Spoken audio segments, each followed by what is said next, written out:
there, chemistry students. Today we're going to look at atomic structure, so the structure of atoms, and this is learning target 1D, all about comparing and contrasting atoms of the same element and atoms of different elements. So let's start with the idea of what is an atom. You've probably heard of atoms in your younger grades or earlier science years. An atom is the basic unit of a chemical element, right? When we talk about an element, it's the smallest actual unit of that element. And it's made of subatomic particles. And we look at this word, sub, meaning under or smaller than, atomic, meaning atom, right? So smaller than an atom. So it's made of subatomic particles, 3 subatomic particles that are smaller than or make up the atom. And these are pictured here in this picture: neutrons, protons, and electrons. Our atom is composed of 2 regions. We have the nucleus, which is that dense center right in the middle. We see that here, the purple arrow. And this is where most of the mass of the atom is, really almost all of the mass of the atom. The electron cloud has very little mass, right? Very little mass in that electron cloud. And that's the region that surrounds the nucleus. And that's where most of the energy of the atom is. So let's take a look at subatomic particles. And we're going to look at this quickly because you've already seen a lot of this in your gizmo. So I'm just trying to reinforce these ideas in case it wasn't clear from that gizmo. So electrons, protons, and neutrons, we can compare their relative masses in AMU, which is atomic mass unit. Electrons in the electron cloud, where there's like hardly any mass, have a relative AMU of 0 AMU. Protons and neutrons each have relative mass of 1 AMU. Okay, so again, where most of the mass is with protons and neutrons in the nucleus. The relative charge: an electron is negative, a proton positive, a neutron neutral, or no charge. Just like we saw in that picture, the electrons are located in the electron cloud. The protons and neutrons, that mass, are in the center in the nucleus. And the symbols, so we can actually write abbreviated symbols for these, just with an E, P, or N. Electron gets a negative for being negative. Proton gets a positive, a plus sign for being positive. And the neutral neutron gets a 0. And these are all written as superscripts, if you can't tell from the picture. They each help us describe something a little bit different about the atom. Electrons are really, really, really important. And this isn't showing up super well. Here we go. So electrons help us describe the number and arrangement of electrons help us to describe the chemical and physical properties of the element. So the electron is really responsible for all the chemical and physical behavior of what other atoms it will interact with or it will react with, as well as physical properties. The proton identifies an atom. So if you have a certain number of protons, it will tell you exactly what atom or exactly what element you're dealing with. So it's the identity of the atom. And a neutron will actually help us to identify an isotope of an element. And we're going to see in a second what isotope really means. So now we're going to take a look at what we can interpret from the periodic table, because there's a lot of information that's given to us on the periodic table. So we want to make sure that we understand what we can read from that periodic table. So if we're looking at an element square here, we see the first thing at the top is a word written. That word tells us what the element name is. So this element that we're looking at is carbon. The second thing we see is the number 6. Now the number 6, or whatever number is there, actually indicates the atomic number. Now for any element, the atomic number is really the number of protons in an atom. Now remember that the number of protons identifies an atom. So an atom with 6 protons, or an atomic number of 6, will always be carbon, because the protons are the identity of the atom. In a neutral atom, we also know that the number of protons is equal to the number of electrons. So in a neutral carbon atom, we know that there are 6 protons. There's also going to be 6 electrons. And our atomic number, you'll see I put in parentheses Z. That's the abbreviation for atomic number. I know that's weird, but when we talk about the Z or the Z number, we're talking about the atomic number. So this 6 for carbon. The third thing we see on this element card or element square is a big letter C. Now this letter that you see is what we call the chemical symbol. The chemical symbol is basically an abbreviation for the element. So a C for carbon.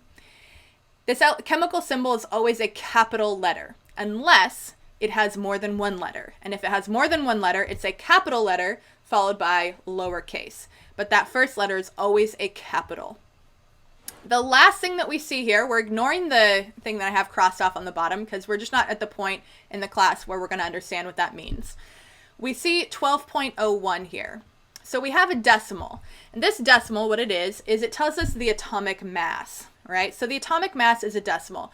The atomic mass is the average of the masses of all the isotopes that exist for carbon. I'll tack on the next slide about what an isotope is. But this atomic mass is a decimal. We can also, other good information that we need for looking at different elements is a mass number, which is abbreviated by the letter A. Again, it doesn't make sense, but mass number is A. Now, the mass number is slightly different than the atomic mass. I know they both have the name mass in them, but the atomic mass, again, is the decimal from the periodic table, right? The average of all the isotopes, or the average atomic mass. The mass number is actually the sum of the protons and neutrons in an atom, right? So protons plus neutrons gives us mass number. And that mass number, unlike the atomic number, which is a decimal, mass number is always a whole number because it's protons plus neutrons, and you can't have a partial proton or a partial neutron. So a mass number is a whole number. It's not on the periodic table, so this number is not the mass number. This is the atomic mass. And to figure the mass number out, we just add the protons plus the neutrons. That also means that we can, if we know either the protons or the neutrons, we can subtract to figure out the unknown. So if I don't know the number of neutrons, but I know the mass number and the number of protons, then I can subtract. Mass number minus protons will give me the number of neutrons. All right, now the atomic number for an element never changes because the atomic number identifies what the element is. If you have the atomic number 6, it is carbon all the time. But mass number for an element can change. And that's when we're dealing with isotopes. So what are isotopes? Isotopes are atoms that have the same number of protons, right? Because they have to, the number of protons can't change, but they're going to have different number of neutrons. So if they have different number of neutrons, even if the protons are the same, they're going to have different masses, right? Because the mass is equal to the protons plus the neutrons. So we're going to take a look at how we indicate this using nuclear notation or nuclear symbol. It's actually, these are other ways of referring to them. It's actually called isotope notation most commonly. So isotope notation, we're going to use this element square for iodine. And quickly what isotope notation is it's A, the mass number, over Z, the atomic number, next to the chemical symbol. Now the A is a superscript, the Z is a subscript, and the X, or the chemical symbol, is just written normally, right? So we have mass number, atomic number, and chemical symbol is the X. So let's take a look at 131 over 53I and 124 over 53I. Okay, these are both iodine. We can see that they're both I, but the red number, the top number, is different. That's the mass number. Okay, so the fact that 131 and 124 are different means that they have different masses because they have different number of neutrons. On the bottom, we see that they both have the number 53. They should, because that's the atomic number, and both of them we see as I for iodine, so they have to have the same atomic number, which we see on the periodic table in this element square is 53. So they have the same number of protons. We would call this isotope on the left iodine, followed by its mass number. So iodine 131. Over here on the right, we have iodine, followed by its mass number, iodine 124. Let's take a look at how we can actually figure out all this different information, unknown information, using an isotope table if we're at least given a little bit of information to use.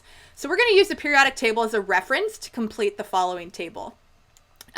Some of the information is given to us, and we're going to go line by line. So for carbon 12, I need to look at the element card, or element square for carbon. Carbon 12. Well, this information I can see is telling me 12. So that means I know the mass number. The mass number is 12. All right.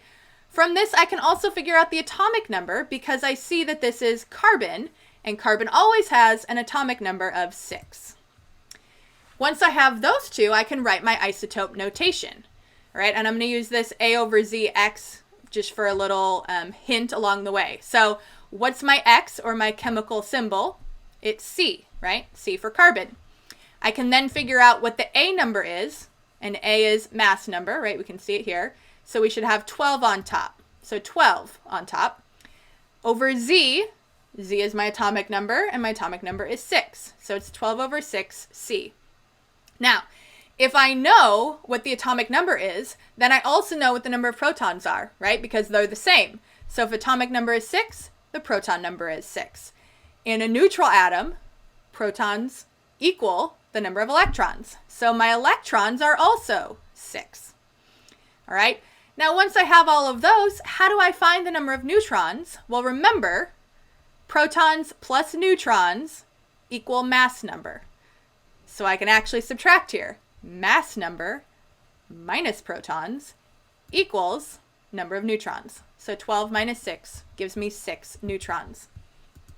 Let's take a look at another example where we have the isotope notation filled in. Okay, so what do I know about this? I can see that it's Na.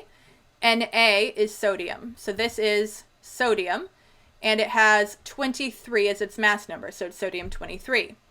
Once I know that, I can also know the atomic number because the atomic number is down here on the bottom, which is 11.